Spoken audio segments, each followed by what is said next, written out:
बहुत से शवादात जो है ना मिल रहे हैं, बहुत सी एविडेंस सामने आ रही है कि 9 मई कोई ऐसा कोई बेसाख्ता या स्पॉन्टेनियस बात नहीं थी। ये सारे का सारा एक प्लान के तहत हुआ है और उस प्लान का जो मकसद था वो बड़े घिनौने मकासद थे उनके जो है।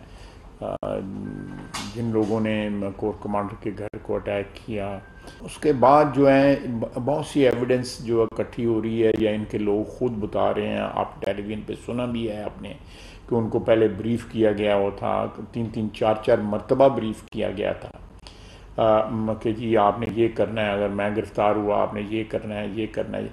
तो ये मेरा ख्याल है कि तमाम तर जो 1 साल की उसकी स्ट्रगल थी, इमरान खान की जो बिल्कुल हर उसका हरबा नाकाम हुआ, ये एक आखिरी हरबा था उसका हमारी दफाई अफवाज के ख़िलाफ़ जो है।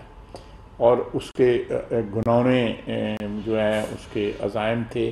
वो अज़ाइम जो है हिंदुस्तान के तो हो सकते हैं, वो किसी पाकिस्तानी के नहीं हो सकते।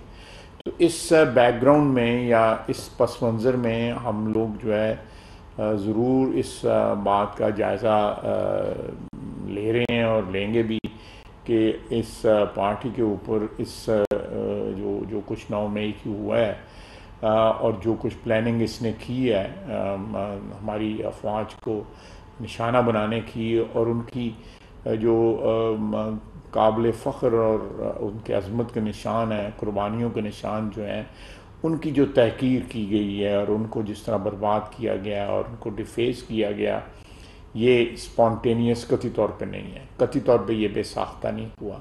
कतई तौर पे ये एक प्लान के तहत सब कुछ हो रहा था।